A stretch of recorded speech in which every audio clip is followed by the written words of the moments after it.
Les Canadiens sont éliminés en 5 matchs face aux Hurricanes.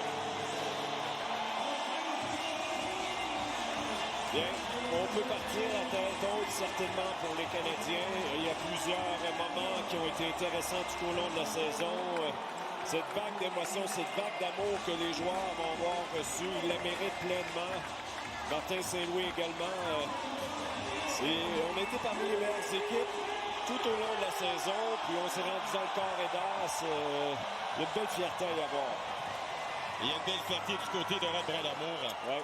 Qu'est-ce qu'on disait avant même le début de la finale de l'Est, et surtout après la défaite dans le match 1, on disait, OK, même scénario qui va se répéter, les Hurricanes qui vont couler sous la pression en finale de l'association de l'Est.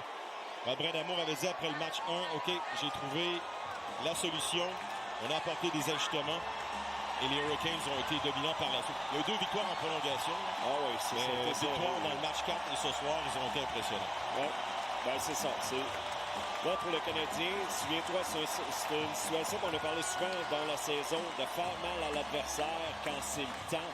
Et c'est ce que les Hurricanes ont fait en remportant les 2 matchs en prolongation. L'opportunité était là pour les Canadiens. On ne l'a pas saisi.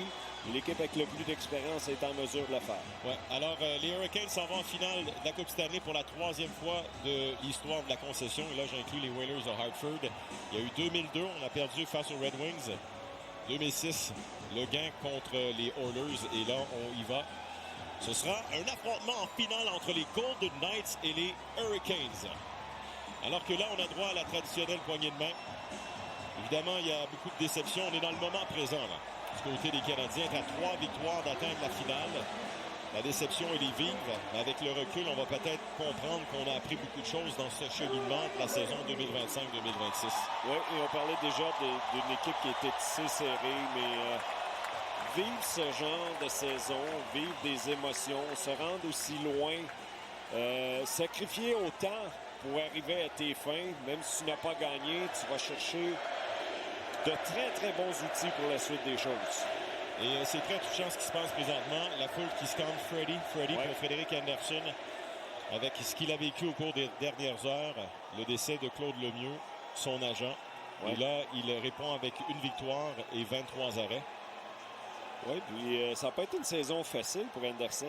À un certain moment, on croyait que c'était terminé pour lui, peut-être pas juste pour les Hurricanes, mais pour la carrière. Puis là, arrive en série et bang! Il en gagne 12 en 13 décisions. Il a été un facteur. Et là, j'ai hâte, dans les prochains instants, ça va être la poignée de main entre Martin Saint-Louis et Rod Brind'Amour.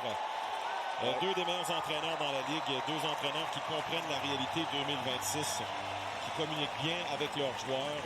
Ils se sont affrontés sur la glace et là, ils se sont affrontés derrière le banc. Alors, là, voici la poignée de main. Très respectueuse entre Rod Brind'Amour et Martin Saint-Louis. Oui, et je suis convaincu que Martin louange la préparation de son équipe, la façon dont ils font les choses et qu'éventuellement, peut-être, on aimerait ça voir ça du côté des Canadiens avec le talent qu'on a. On retrouve à l'instant Elisabeth avec le Québécois William Carrier. Élie? Merci, messieurs. Je t'en